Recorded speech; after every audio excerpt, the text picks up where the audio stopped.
There have been times in the history of mankind when the Earth seems suddenly to have grown warmer or more radioactive. Well, I don't put this forward as a scientific proposition, but the fact remains that 3 or 4 times in history, man has made a leap forward that would have been unthinkable under ordinary evolutionary conditions. One such time was about the year 3000 BC, when quite suddenly civilization appeared, not only in Egypt and Mesopotamia, but in the Indus Valley. Another was in the late 6th century BC, when there was not only the miracle of Ionia and Greece, philosophy, science, art, poetry, all reaching a point that wasn't reached again for 2,000 years, but also in India, a spiritual enlightenment that has perhaps never been equaled. And another was round about the year 1100. It seems to have affected the whole world, India, China, Byzantium, but its strongest and most dramatic effect was in Western Europe, where it was most needed. It was like a Russian spring. In every branch of life, action, philosophy, organization, technology, there was an extraordinary outpouring of energy, an intensification of existence. Popes, emperors, kings, bishops, saints, scholars, philosophers, they were all larger than life. And the incidents of history are great heroic dramas or symbolic acts that still stir our hearts. The evidence of this heroic energy, this confidence, this strength of will and intellect is still visible to us. From where I'm standing, the east end of Canterbury still looks very large and very complex. In spite of all our mechanical skills and the inflated scale of modern materialism, Durham Cathedral remains a formidable proposition. These great orderly mountains of stone rose out of a small cluster of wooden houses. Well, everyone with the least historical imagination has thought of that, but what people don't always realize is that all this happened quite suddenly, in a single lifetime. Well, of course, these changes imply a new social and intellectual background. They imply wealth, stability, technical skill, and above all, the confidence necessary to push through a long-term project. How had all this suddenly appeared in Western Europe? There are many answers. But one is overwhelmingly more important than the others: the triumph of the church. It could be convincingly argued that Western civilization was basically the creation of the church. In saying that, I'm not thinking for the moment as the church as the repository of Christian truth and spiritual experience. I'm thinking of her, as the 12th century thought of her, as a power, ecclesia, sitting like an empress. And she was powerful for positive reasons. Men of intelligence naturally and normally took holy orders and could rise from obscurity to positions of immense influence.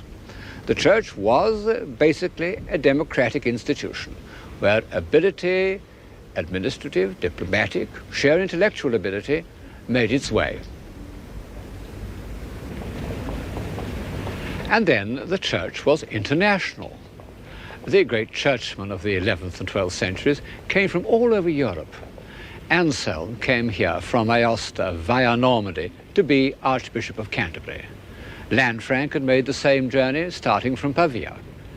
It couldn't happen in the church or in politics today. One can't imagine 2 consecutive Archbishops of Canterbury being Italian, but it could happen, and it does happen, in the field of science, which shows that where some way of thought or human activity is really vital to us, then internationalism is accepted unhesitatingly. This internationalism of the 12th century extended to architecture and sculpture. The master masons, who were both sculptors and architects, travelled all over Europe. Canterbury was built by a Frenchman, William of Sens. The extraordinary thing is that wherever they went, these masters seemed able to recruit a force of skilled workmen who carried out technical feats which seem infinitely beyond all that we know, or think we know, of the mechanical skill of the time. Fase de fas ambulant, pene passo pari, prodigus non redimit, vitium avari, virtu temperantia, quadam singulari, debet medium, adutrumque vitium caute contemplari. Si legis memoras eticam catonis, in pascriptum legitur, ambulat cum bonis, cum adandi gloriam animum disponis, supra cetera, primum hoc considerat visi dignus bonis, cum sin contra cotrior omnibus abundas. They were inspired by the feeling that beyond all their hoisting and hammering, there was some great controlling intelligence based on mathematical laws, a human reflection of God, the great architect. This expansion of the human spirit was first made visible in the Abbey of Cluny, about 250 miles to the southeast of Paris. It was founded in the 10th century, but under Hugh Seymour, who was abbot from 1049 to 1109, it became the greatest church in Europe.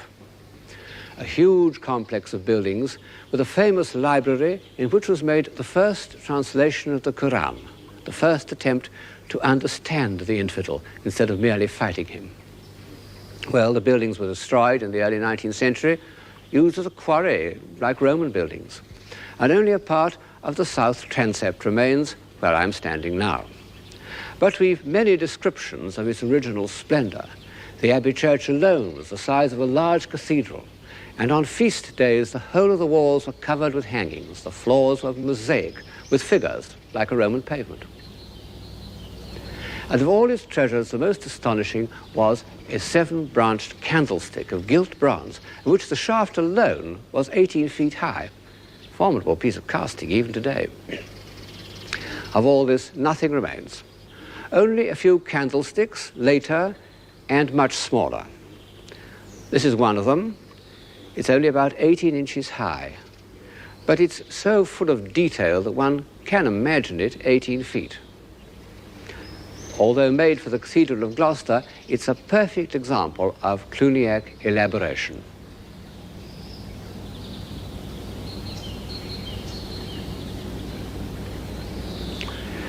Well, this first great eruption of ecclesiastical splendor was unashamedly extravagant. Apologists for the Cluniac style tell us that all the decoration was subordinated to philosophic ideas. My general impression is that the invention which boiled over into sculpture and painting in the early 12th century was self-delighting. As with the similar outbursts of the Baroque, one can think up ingenious interpretations of the subjects, but the motive force behind them was simply irrepressible, irresponsible energy. The Romanesque carvers were like a school of dolphins. All this we know, not from the mother house of Cluny itself, but from the dependencies that spread all over Europe. There were over 1,200 of them in France alone. And I'm sitting in the cloisters of a fairly remote one, the Abbey of Moissac in southern France, which was important because it was on the pilgrimage route to Compostela. The carvings have much that is typical of the Cluny style. The sharp cutting, the swirling drapery, the twisting line, as if the restless impulses of the wandering craftsmen, the goldsmiths of the Viking conquerors, still had to be expressed in stone. You can see this on the mullion of the door with its fabulous beasts. When one considers that they were once brightly colored, because the Cluniac ornament seems all to have been painted, and the manuscripts show what kind of color it was, they must have looked even more fiercely Tibetan than they do today. And I can't imagine that even the medieval mind, which was adept at interpreting everything symbolically, could have found much in them of religious meaning. But what has this column to do with Christian values, with compassion or charity or even hope? It's not at all surprising that the most influential churchman of his day, St. Bernard of Clairvaux, should have become the bitter and relentless critic of the Cluniac style. Some of his attacks are the usual Puritan objections, as when he speaks of the lies of poetry, words that were to echo through the centuries and become particular favorites in the new religion of science. But St. Bernard had an eye, as well as an eloquent tongue. And in the cloisters, he says, under the eyes of the brethren engaged in reading, what business have those ridiculous monstrosities, that misshapen shapeliness and shapely misshapenness, those unclean monkeys, those fierce lions, those monstrous centaurs, those semi-human beings? Here you see a quadruped with the tail of a serpent, there a fish with the head of a bird. In short, there appears on all sides so rich and amazing a variety of forms that it is more delightful to read the marbles than the manuscripts, and to spend the whole day in admiring these things piece by piece, rather than in meditating on the divine law.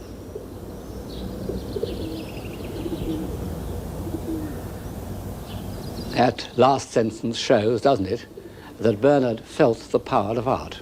And in fact, the buildings done under his influence in the Cistercian style are closer to our ideals of architecture than anything else of the period.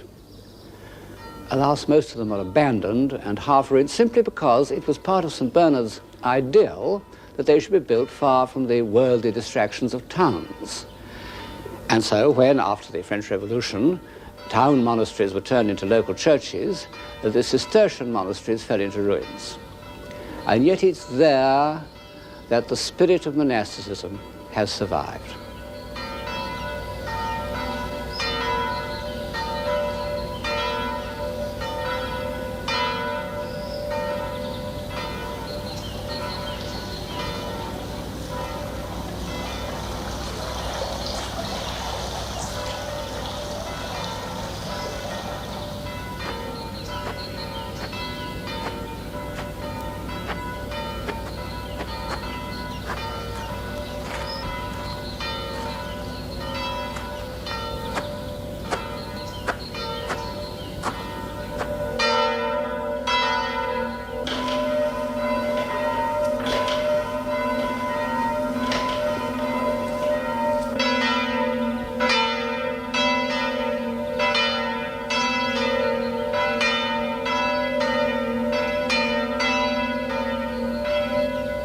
Ponebant quotidie ad portam templi que dicitur speciosa, ut peteret elemosinam ab introeuntibus in templum.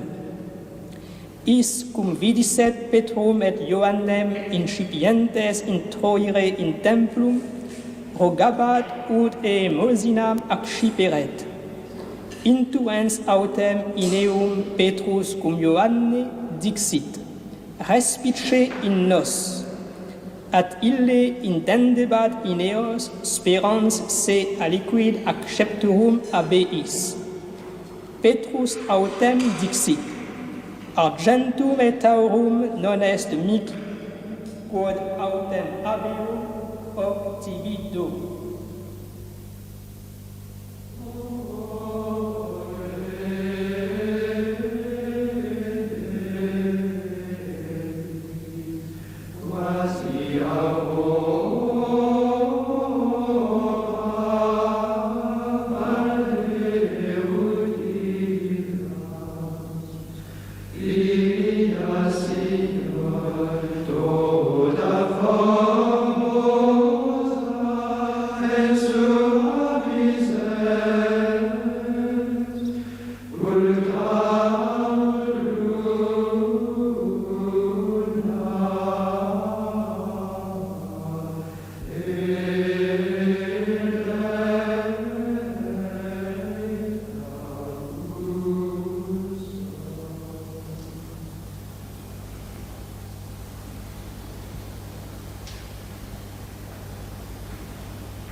These white monks in their unchanging habit, this round of work and prayer which has continued unbroken since the 12th century, bring the old building back to life.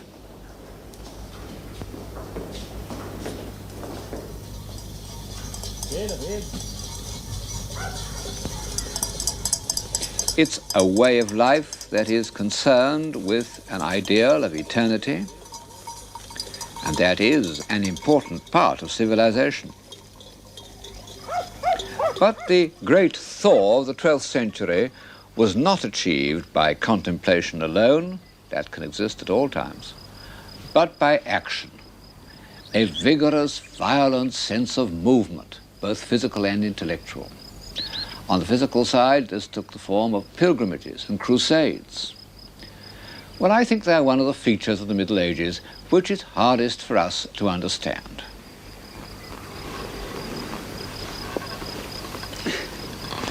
It's no good pretending that pilgrimages were like cruises or holidays abroad.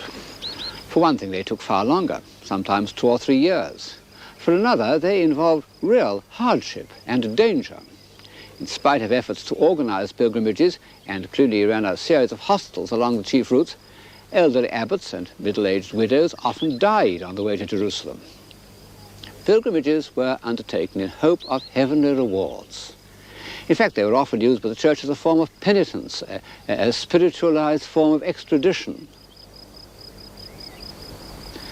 The point of a pilgrimage was to look at relics. The medieval pilgrim really believed that by contemplating a reliquary containing the head or even the finger of a saint, he could persuade that saint to intercede on his behalf with God. Well, how can one hope to share this belief, which played so great a part in medieval civilization? I'm on my way to the town of Conques, a famous place of pilgrimage dedicated to the cult of Sainte Foy. She was a little girl who in late Roman times refused to worship idols. She was obstinate in the face of reasonable persuasion, a Christian Antigone. And so she was martyred. Her relics began to work miracles, and in the 10th century one of them was so famous that Bernard of Angers was sent to investigate it and report to the Bishop of Chartres. It seemed that a man had had his eyes gouged out by a jealous priest. After a year or so, the blind man went to the shrine of Sainte Foy, and his eyes were restored. The man was still alive. He said that at first he had had terrible headaches, but now they had passed and he could see perfectly. There was a difficulty. After his eyes had been put out, witnesses said that they had been taken up to heaven. Some said by a dove, others by a magpie. That was the only point of doubt. The report was favorable. A fine Romanesque church was built at Conques, and in it was placed this strange Eastern-looking figure to contain the relics of Sainte Foy, a golden idol studded with gems. How ironical that this little girl, who was put to death for refusing to worship idols, should have been turned into one herself. That the very head should be a gold mask of a late Roman emperor. Well, that's the medieval mind. They cared passionately about the truth, but their sense of evidence was different from ours. From our point of view, nearly all the relics in the world depend on some completely unhistorical assertion. And yet, they, as much as any factor, led to that movement and a diffusion of ideas from which Western civilization derives part of its momentum. Of course, the most important place of pilgrimage was Jerusalem. After the 10th century, when a strong Byzantine empire made the journey practicable, pilgrims used to go in parties of 7,000 at a time. And this is the background of that extraordinary episode in history, the First Crusade. Because, although other factors may have determined its course, Norman restlessness, the ambitions of younger sons, economic depression, all the factors that make for a gold rush, there can be no doubt that the majority of people joined the crusade in a spirit of pilgrimage. Among many things they brought back from the East were Persian decorative motifs, which were combined with the rhythms of northern ornament to make the Romanesque style. I see these as two fierce beasts tugging at the carcass of Greco-Roman art. Very often one can trace a figure back to a classical original, but it has been entirely tugged out of shape, or perhaps one should say into shape, by these two new forces.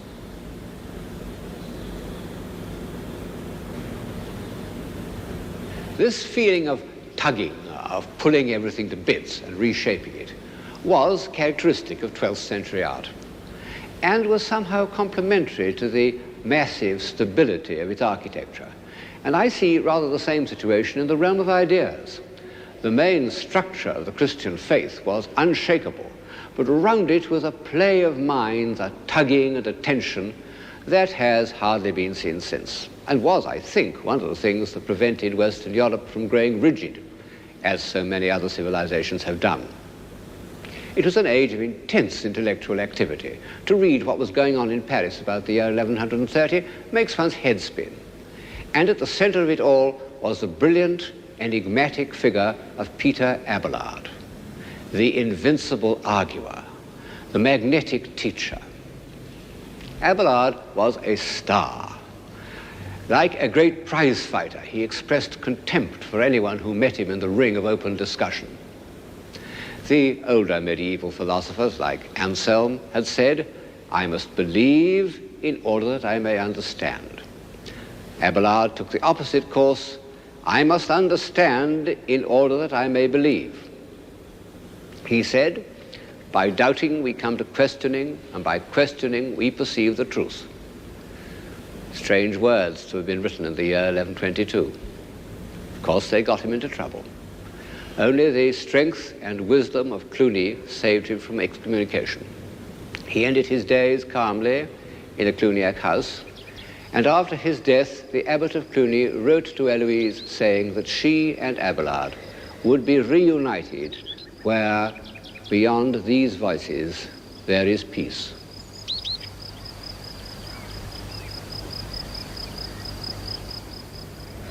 I'm standing in a Cluniac house, the Abbey of Vézelay. I'm in the covered portico where the pilgrims gathered. Above my head is the relief on the main door showing Christ in glory. He's no longer the judge, as at Moissac, but the Redeemer. Vézelay's full of sculpture, on the doors, on the capitals, everywhere. But fascinating as this is, one forgets about it when one looks through the door at the architecture of the interior.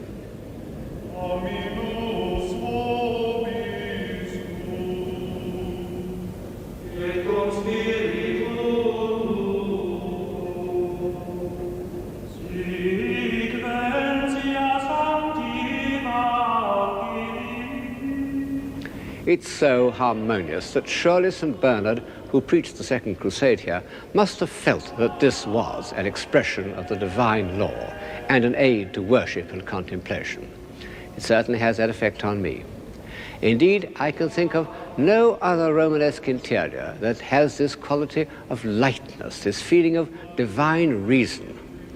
And it seems inevitable that the Romanesque should here merge into a beautiful early Gothic.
We don't know the name of the architect of Vézelay, nor of the highly individual sculptors of Moissac and Toulouse. And this used to be taken as a proof of Christian humility in the artists, or, alternatively, a sign of their low status. I think it was just an accident, because in fact we do know the names of a good many medieval builders, including the architects of Cluny, and the form of their inscriptions doesn't at all suggest excessive modesty. One of the most famous is bang in the middle of the main portal of the Cathedral of Autun. You can see it under the feet of Christ. Gisilbertus hoc fecit. Gisilbertus made this. One of the blessed looks up at the name of Gisilbertus with admiration. He must have been considered a very important man for his name to have been permitted in such a prominent place. At a later date, it would not have been the artist's name, but the patron's. And in fact, Gisilbertus was important to Autun because he did something unique in the Middle Ages and very rare at any time. He carried out the whole decoration of the cathedral himself. This extraordinary feat was in keeping with his character as an artist. He wasn't an inward-looking visionary like the Moissac master. He was an extrovert. He loves to tell a story, and his strength lies in his dramatic force. Look at the row of the damned under the feet of their judge. They form a crescendo of despair. They're reduced to essentials in a way that brings them very close to the art of our own time, a likeness terrifyingly confirmed by these gigantic hands that carry up the head of a sinner as if it were a piece of rubble on a building site. The capitals also have this vivid narrative quality. They contain rich pieces of ornament, but in the end, it's the story that counts. Look at this charming donkey, and at the protective way in which the Virgin holds the Christ child on their journey to Egypt.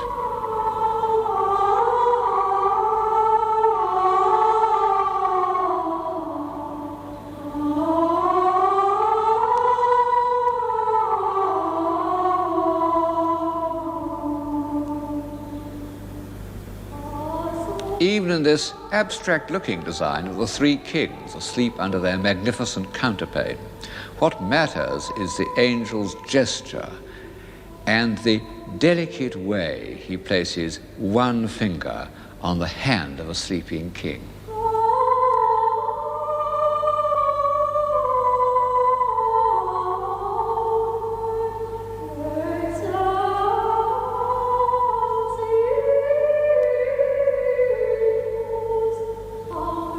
Like all storytellers, he had a taste for horrors, and he went out of his way to depict them.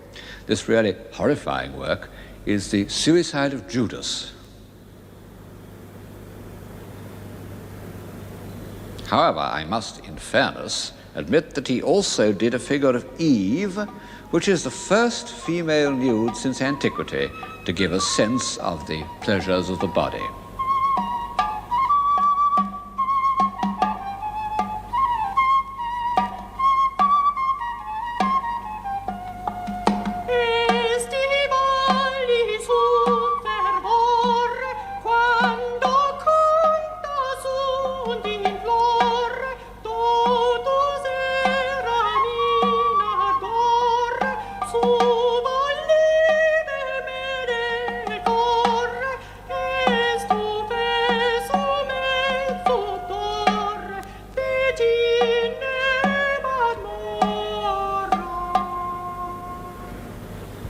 The work of Gisilbertus was finished in about 1135, and by that time a new force had appeared in European art, the Abbey of Saint-Denis.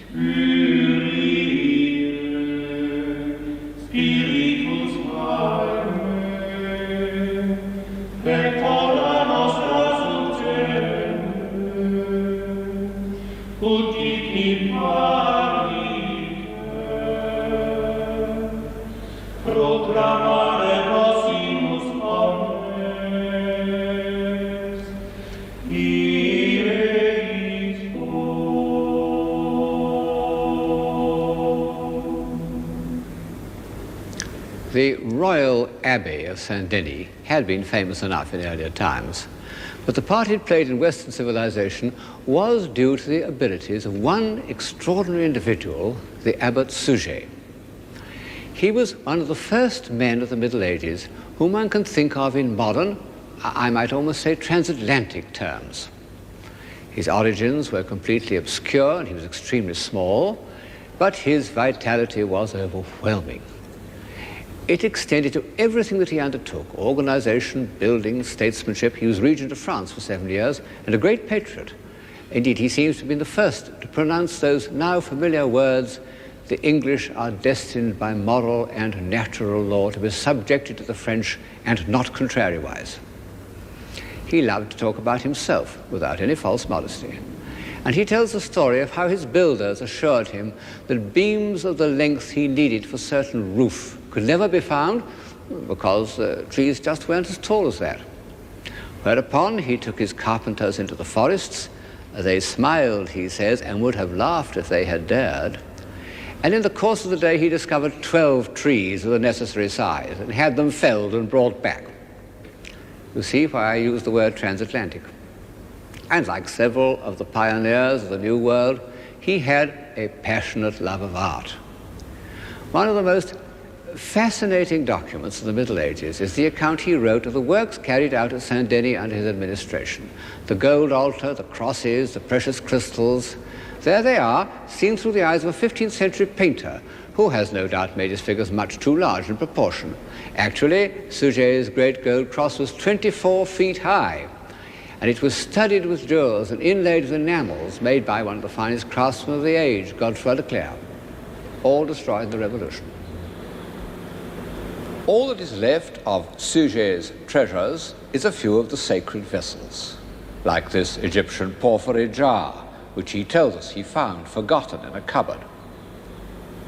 Suger's feeling for all these objects was partly that of a great collector, love of brightness and splendor and antiquity, and a love of acquisition. But he was not merely a collector. He was a creator. His work had a philosophic basis that is very important to Western civilization. Suger accepted the belief that we could only come to understand the absolute beauty, which is God, through the effect of precious and beautiful things on our senses.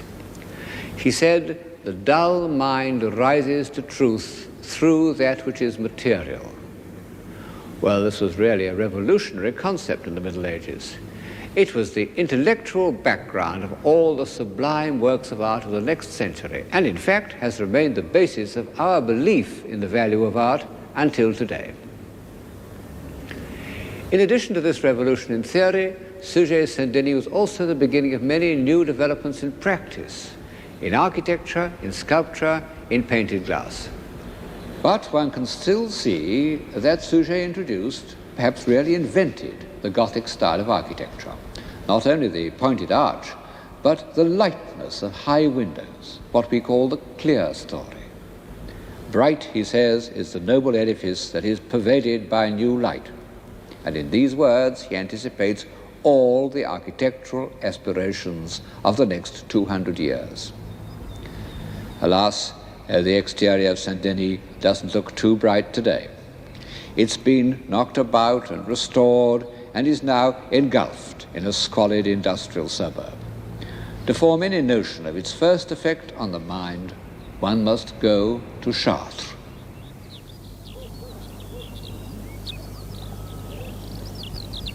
In some miraculous way, Chartres has survived. Fire and war, revolution and restoration have attacked it in vain. One can still climb the hill to the cathedral in the spirit of a pilgrim. Even the tourists have not destroyed its atmosphere, as they have in so many temples of the human spirit, from the Sistine Chapel to the Todaiji in Japan.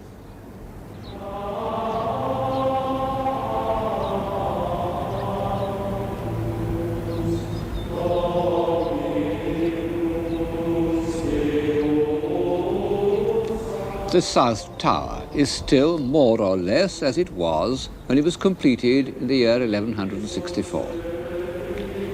It's a masterpiece of harmonious proportion. Was this harmony calculated mathematically?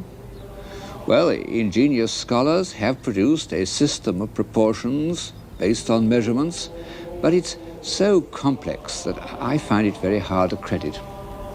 However, Chartres was the center of a school of philosophy devoted to Plato, and in particular to his mysterious book called the Timaeus, from which it was thought that the whole universe could be interpreted as a form of measurable harmony.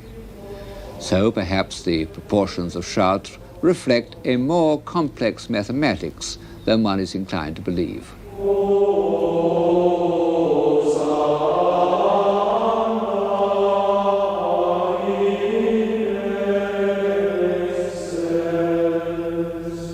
Chartres contained the most famous of all relics of the Virgin, the actual tunic she had worn at the time of the Annunciation.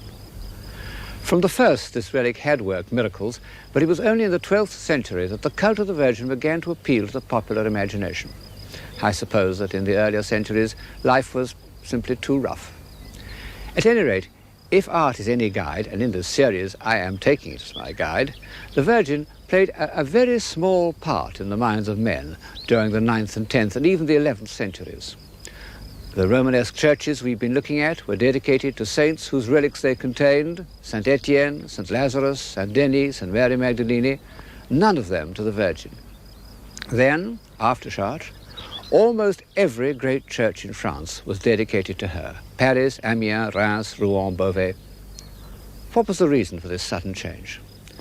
Well, I think the cult of the Virgin must have come from the East, because all the early representations of the Virgin as an object of devotion are in a markedly Byzantine style.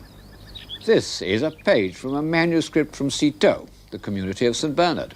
And St. Bernard was one of the first men to speak of the Virgin as an ideal of beauty and a mediator between man and God.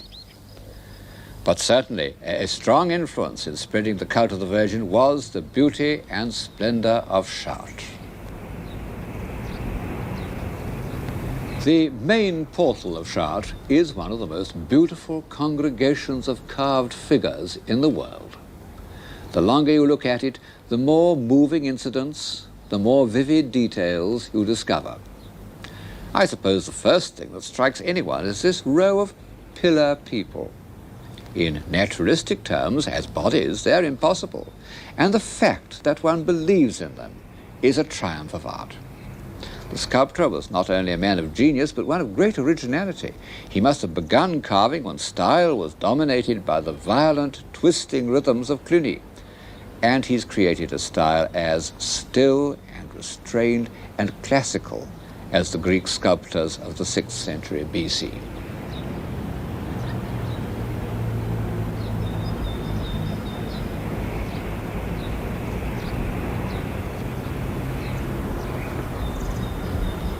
But was it really Greek?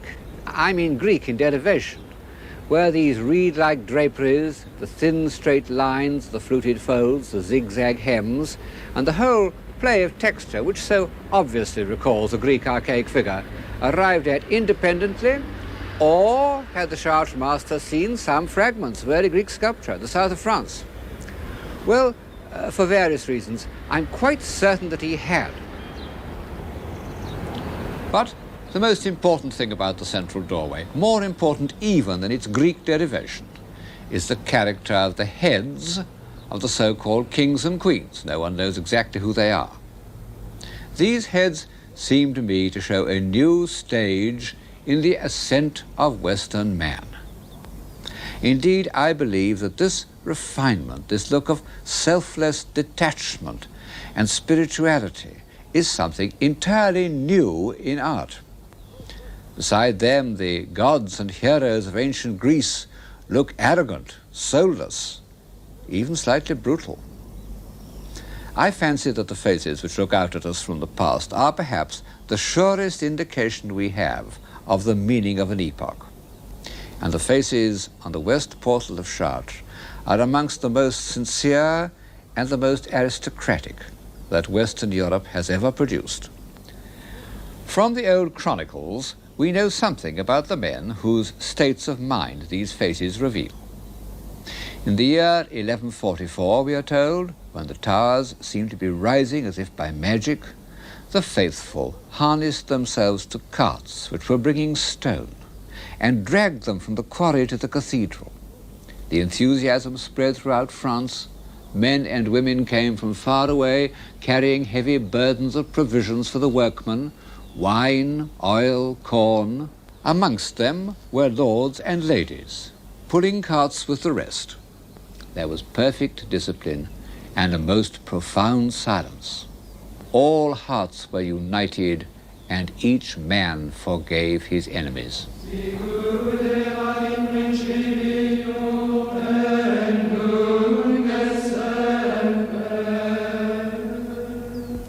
Its very construction was a kind of miracle. The old Romanesque church had been destroyed by a terrible fire in 1197. Only the towers and the west front remained. And the people of Chartres feared that they had lost their precious relic. Then, when the debris was cleared away, it was found intact in the crypt. And the Virgin's intention became clear, that a new church should be built, even more splendid than the last. The building is in the new architectural style to which Suger had given the impress of his authority at Saint-Denis, what we call Gothic. Only at Chartres the architect was told to follow the foundations of the old Romanesque cathedral, and this has meant that the Gothic vaulting had to cover a space far wider than ever before. It was a formidable problem of construction, and in order to solve it, the architect has used the device known as flying buttresses, one of those happy strokes where necessity has led to an architectural invention of marvelous and fantastic beauty.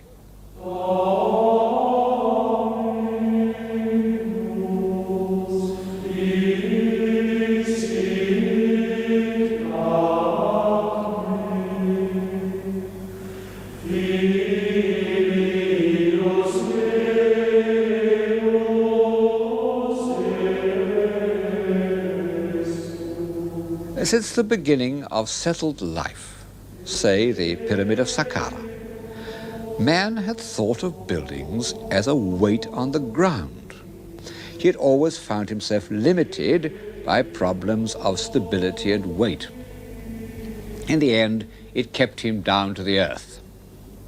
Now, by the devices of the Gothic style, the shaft with its cluster of columns passing without interruption into the vault, and the pointed arch, he could make stone seem weightless, the weightless expression of the spirit. By the same means, he could surround his space with glass. Suger said that he did this in order to get more light, but he found that these areas of glass could be made into an ideal means of impressing and instructing the faithful. Man may rise to the contemplation of the divine through the senses. Well, nowhere else, I think, is Suger's favorite saying so convincingly illustrated as it is in Chartres Cathedral. As one looks at the painted windows which completely surround one, they seem almost to set up a vibration in the air.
Chartres is the epitome of the first great awakening in European civilization. It's also the bridge between Romanesque and Gothic, between the world of Abelard and the world of St. Thomas Aquinas, the world of restless curiosity and the world of system and order. Great things were to be done in the next centuries of High Gothic, great feats of construction, both in architecture and in thought. But they all rested on the foundations of the 12th century. That was the age which gave European civilization its impetus.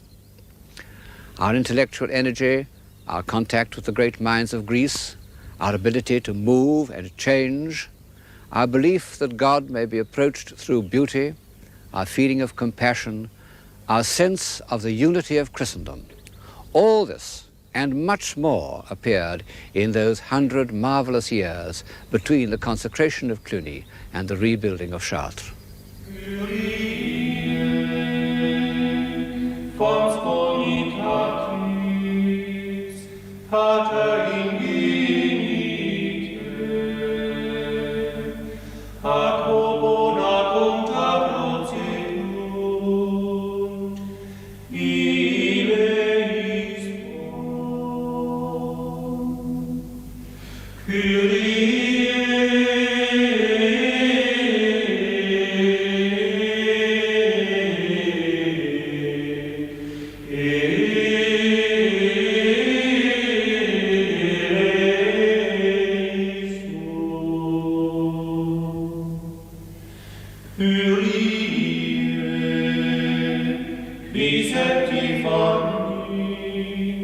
Canzona